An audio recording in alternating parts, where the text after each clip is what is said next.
Alors, on m'a demandé récemment si les astrologues se servaient de l'astrologie pour eux-mêmes, entre eux, dans leurs associations, etc. Et j'ai répondu qu'à ma connaissance, ce n'était pas le cas.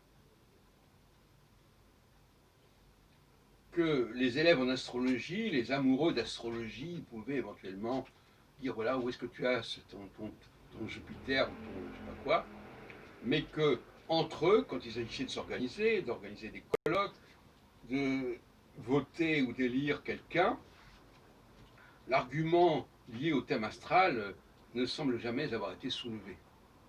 À quelques exceptions près, peut-être. Euh, Peut-être qu'il n'en est peut-être pas ainsi dans d'autres pays. Il est possible que l'astrologie joue un rôle plus intéressant, marquant aux États-Unis, entre professionnels, j'entends bien, entre professionnels. Mais l'idée générale, c'est que autant les élèves en astrologie ont envie de parler de leur thème, autant ce n'est guère le cas pour les professionnels, les responsables associatifs et autres en astrologie.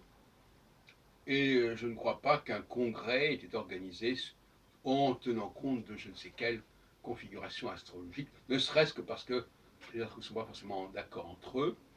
Mais c'est quand même l'aveu d'une certaine impuissance.